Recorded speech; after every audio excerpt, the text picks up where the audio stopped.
बिस्मिल्लाहिर्रहमानिर्रहीम। अस्सलाम वालेकुम। कल बहुत सी ऐसी बातें हुई जिसका सबका फोकस था कि पाकिस्तान की फौज का और एजेंसीज का सियासत में कितना बड़ा रोल है।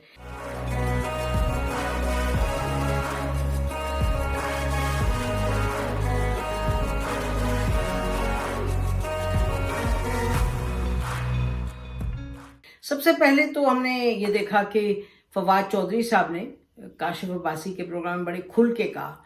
उन्होंने कहा कि जी फौज न्यूट्रल नहीं है, इस्टेब्लिशमेंट न्यूट्रल नहीं है। पाकिस्तान की तारीख, उन्होंने तारीख बयान की। उन्होंने कहा पाकिस्तान की तारीख में हमेशा ये हुकूमतों को निकालने में लाने में इनका रोल रहा है। उन्होंने कहा कि देखें कितना जुल्म किया इस्टेब्लिशमेंट ने, जुल्फ़िकार अली भुट्टो जैसी शख्सियत को फांसी चढ़ाया। और उन्होंने कहा कि जब भी आई है कोई हुकूमत और गई है उसमें फौज का रोल था। और अपने हवाले से उन्होंने ये एक्नॉलेज किया कि अगर हमारे ताल्लुकात अच्छे होते तो हम अंदर होते हुकूमत में। और उन्होंने ये बड़ी क्लियरली कहा कि फौज न्यूट्रल नहीं है।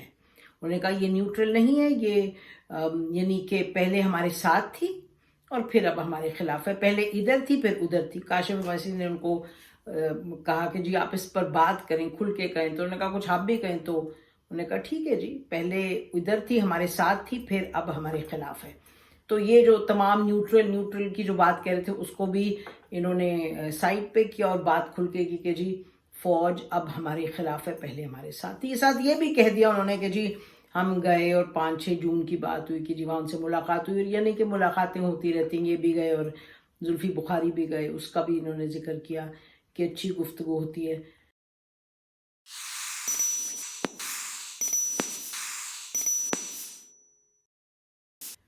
फिर साथ ही एक और शो में, गरीदा फारूकी साहबा के शो में सेनेटर खटक पीटीआई के, उन्होंने बड़े खुल के कहा। उन्होंने कहा जी एजेंसीज का बड़ा रोल होता है। मुझे F-72 के सेफ हाउस में बुलाते रहे हैं, ये उन्होंने टीवी पे कहा।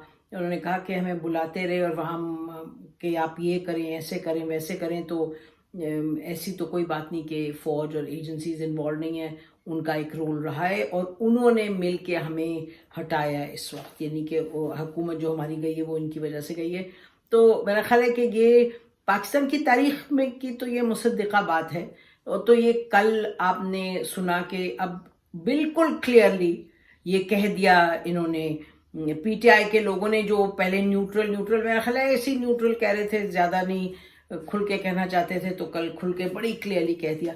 और इमरान खान साहब ने जो कल अपनी तकरीर की सेमिनार में इसके हवाले से रिजीम चेंज की, उन्होंने बड़ी दिलचस्प बात की। उन्होंने कहा जी बात यह है कि हम बिल्कुल नहीं, उन्होंने अपना कहा, उन्होंने कहा मेरे तो जहन में भी नहीं आया। उन्होंने कहा अल्लाह को हाजिर नाजिर जान के कहता हूँ, मेरे तो जहन में भी नहीं आया कि कौन अगला आर्मी चीफ बनेगा। कहते मैंने सोचा भी नहीं। अलबत्ता ये वो कह चुके हैं पहले इंटरव्यूज में। उन्होंने ये कहा कि जुलाई, मेरा ख्याल है ये अरशद शरीफ को कहा उन्होंने इंटरव्यू में, प्रॉबली उन्होंने कहा कि जी मैंने पहले कुछ महीनों पहले इंटरव्यू था उसमें उन्होंने कहा कि मैंने पिछले जुलाई में मुझे पता था, जुलाई अगस्त में पता था कि मेरे खिलाफ एक कैंपेन चल रही है, एक मेरे खिलाफ साजिश हो रही है, ये जमातें वगैरह मिलके करी, इसलिए मैं चाहता था कि जनरल फैज जो हैं वो यहाँ से उनकी तब्दीली ना हो। उन्होंने कहा दोनों चीज़ें थी, अफगानिस्तान भी था और ये भी था मुझे कि मेरे खिलाफ एक साजिश है। तो ये उन्होंने क्लियरली बता दिया। ज़ाहिर है एजेंसी वो ISI को हेड करते थे तो उनका मतलब था कि जी मैं उनसे फिर इस्तिफादा हासिल करता हूँ, मैं देखता उनसे कहता कि जी चेक करें इसको, ये वो। अच्छा, उसके साथ एक और दिलचस्प ये हुआ कि इनका कामरान शाहिद के साथ इंटरव्यू था इनके असद उमर साहब का। असद उमर साहब ने कामरान शाहिद साहब से कहा कि जी इस पर फिर आए बात कि जी रिजीम चेंज पर और साजिश पे। तो उन्होंने ये कहा कि भाई आप बड़ी, कामरान शाहिद ने बड़ी दिलचस्प और अहम बात की। उन्होंने कहा जी आप बार बार कह रहे हैं कि जी रिजीम चेंज हुआ है और आप कह रहे हैं आपके पास कोई और टूल्स नहीं है पता करने के अलावा एजेंसीज की रिपोर्ट्स के। और एजेंसीज की रिपोर्ट जो है वो बड़ी क्लियरली कह चुकी हैं कि जी हमारे पास कोई एविडेंस नहीं है, कोई एविडेंस नहीं था। तो इस पे असद उमर साहब ने कहा, और तो कामरान शाहिद ने कहा कि अगर ये बात आप कह रहे हैं कि जी आप फिर भी कह रहे हैं कि नहीं जी आप बताएं और आप कुछ हमें यानी कि एविडेंस दें, जब वो कह रहे हैं कि एविडेंस ही नहीं है तो کامران شاہد نے کہا کہ آپ کیا یہ کہہ رہے ہیں کہ امریکہ کے ساتھ ساتھ اور سیاستدانوں کے ساتھ ساتھ کوئی یہ ادارے بھی ملوث تھے سو کالڈ کنسپیرسی میں آپ کی رجیم چینج میں؟ تو انہوں نے کہا نہیں میں ایسی بات نہیں کر رہا، میں یہ کہہ رہا ہوں ہمارے سامنے کوئی رپورٹ نہیں آئی. ہماری بھی بات ہوئی ناظرین مختلف لوگوں سے، اداروں سے، تو بات یہ ہے کہ جو ہمیں بتایا گیا وہ یہ تھا کہ جی ہم یہ جو ادارے ہیں ان کے پاس اکوپمنٹ ہے، سب کچھ ہے ٹو مانیٹر، کہ یعنی کہ اگر کوئی بہت بڑی اس طرح کی سازش چل رہی ہو کہ لاکھوں آ رہے ہوں ڈالرز اور لوگوں سے میٹنگز ہو رہی ہوں، یہ سب ہو کہ تو ان کو پتہ چل جاتا ہے، ایجنسیز کو، آئی ایس آئی کو پتہ چل جاتا ہے.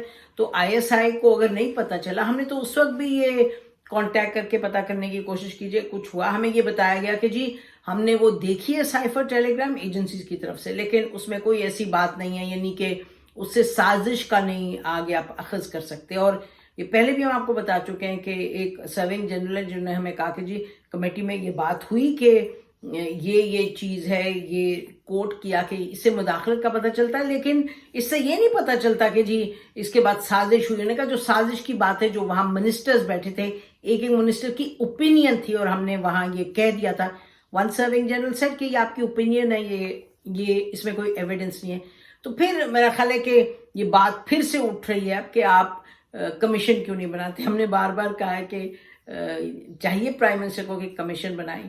اور ایک اور دلچسپ بات ہے کہ پھر سے یہ بات اٹھ گئی ہے کہ کیا جنرل باجوہ جو ہیں ان کو ایکسٹینشن ملے گی، لیکن اس میں کوئی ہمارے پاس مصدقہ بات نہیں ہے، لیکن یہ ایک پھر سے یعنی کہ بات چیت شروع ہوئی ہے. تو اگر ہم یہ کہیں کہ پاکستان کی جو اسٹیبلشمنٹ ہے، پاکستان کی فوج جو ہے وہ بالکل پھر سے right in the middle of the whole discussion, جو پاکستان کی جو سیاست کی ساری صورتحال ہے، کہ اور کیوں نہ ہو ڈسکشن کے مڈل میں، کیونکہ فوج کا اور فوج کی ٹاپ کمانڈ کا تو بڑا اہم رول رہا ہے پچھلے کچھ سالوں میں. اور ہر سیاسی جماعت یہ کہتی، کبھی ان کو اچھا کہتی ہے جب ان کو لے آئیں، تو جب کبھی نکال دیں تو ان کو برا کہتے ہیں، جب لے آئیں تو اچھا کہتے ہیں.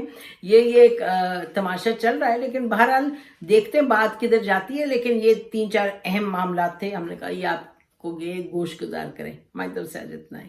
خدا حافظ. پاکستان زندہ باد.